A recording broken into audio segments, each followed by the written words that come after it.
प्रिय श्रद्धालुओं, जय श्री कृष्णा, जय श्री राम, जय श्री महाकाल, जय श्री राधे राधे। इस वीडियो में आपको श्रवण कराएंगे सौवरी महाराज के चरित्र का श्रवण कीजिएगा। श्री पाराशर जी बोले, यह जानकर राजा ने यह क्या कहता है, यह कैसे हुआ, मैं क्या करूं, मैंने और उन्हें अंदर जाने के लिए कहा था। इस प्रकार सोचते हुए अत्यंत व्याकुल चित्त से इच्छा न होते हुए भी जैसे तैसे अपने वचन का पालन किया और अपने अनुरूप विवाह संस्कार के समय समाप्त होने पर महर्षि सौवरी उन समस्त कन्याओं को अपने आश्रम पर ले गए। वहाँ आकर उन्होंने दूसरे विधाता के समान अशेष शिल्प कल्प प्रणेता विश्वकर्मा को बुलाकर कहा कि ये समस्त कन्याओं को अपने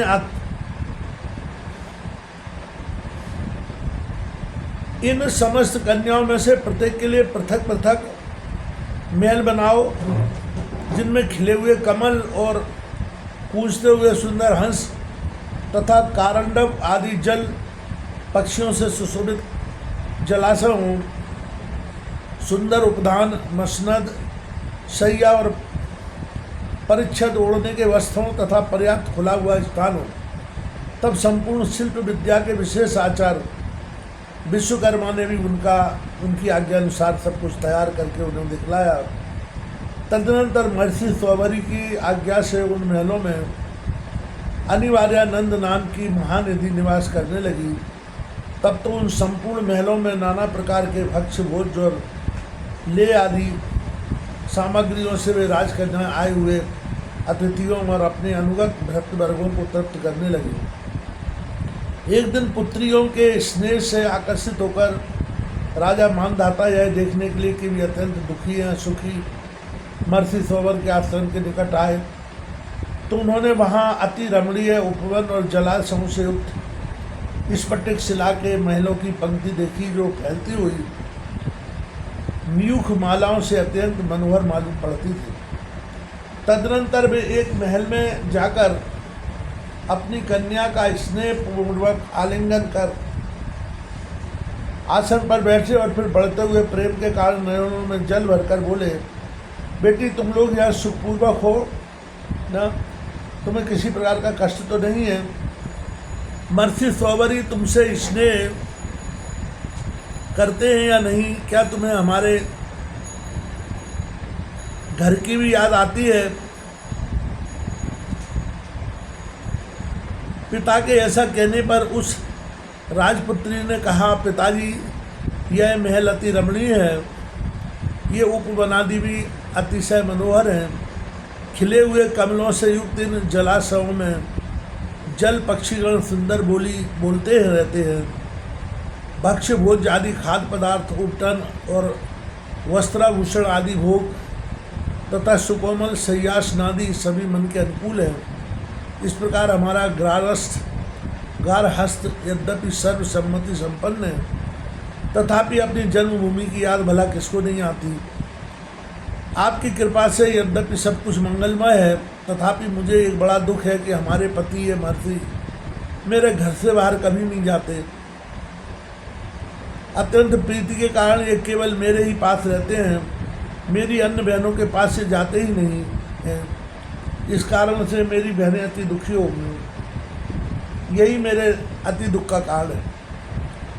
ऐसा कहने पर राजा ने दूसरे महल में आकर अपनी कन्या का आलिंगन किया और आसन पर बैठने के अनंतर उससे भी उसी प्रकार पूछा। उसने भी उसी प्रकार महान महल आदि संपूर्ण उपभोग के सुख का वर्णन किया और कहा कि अतिशय प्रीति के कारण महर्षि केवल मेरे ही पास रहते हैं और किसी बहन के पास नहीं जाते। इस प्रकार पूर्ववत सुनकर राजा एक एक करके प्रत्येक महल में गए और प्रत्येक कन्या से इसी प्रकार पूछा और उन सब ने भी वैसा ही उत्तर दिया। अंत में आनंद और विस्मय के भार से विवश होकर उन्होंने एकांत में स्थित भगवान सौवरी की पूजा करने के अनंतर उनसे कहा, भगवान आपकी योग सिद्धि का यह महान प्रभाव देखा है।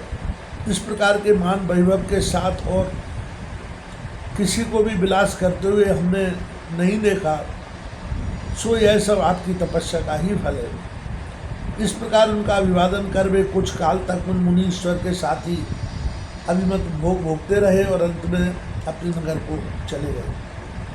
कालक्रम से उन राजकन्याओं से स्वबरी मुनि के 150 पुत्र हुए।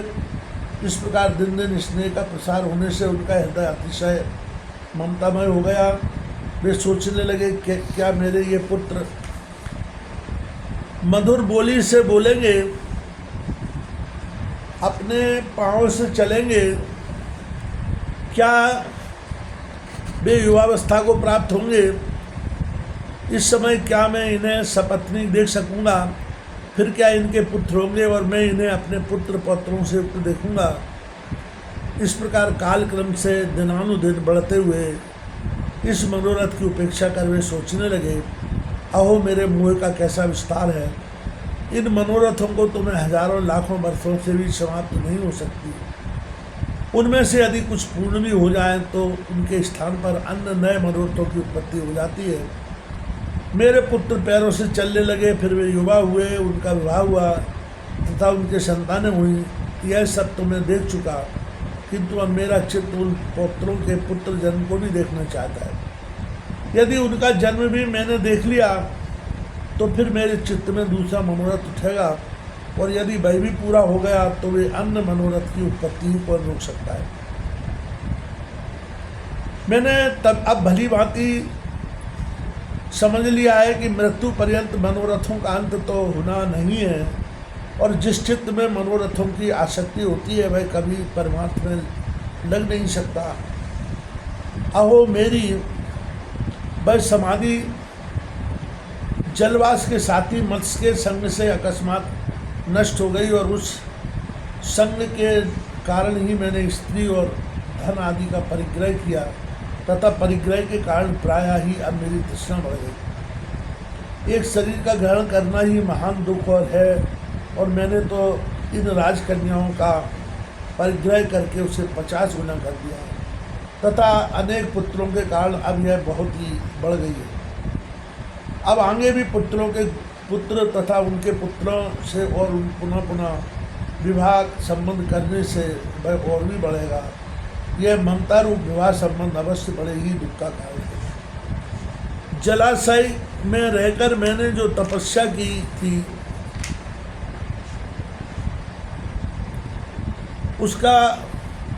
उसकी फलस्वरूप यह संपत्ति तपस्या की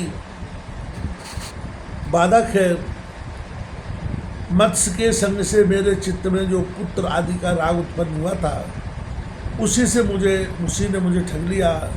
निस्संगता ही यतियों को मुक्ति देने वाली है। संपूर्ण दोष संग से ही उत्पन्न होते हैं। संग के कारण तो योगारूढ़ यति भी पतित हो जाते हैं, फिर मंदगति मनुष्यों की तो बात ही क्या है। परिग्रह रूपी ग्राह्य ने मेरी बुद्धि को पकड़ा हुआ है। इस समय मैं ऐसा उपाय करूँगा जिससे दोषों से मुक्त होकर फिर अपने कुटुंबियों के दुख से दुखी न हूँ। अब मैं सबके विधाता अचिंत रूप, अणु से भी अणु और सबसे महान सत्य एवं तमः स्वरूप तथा ईश्वरों को भी ईश्वर भगवान विष्णु की तपस्या करके आराधना करूँगा।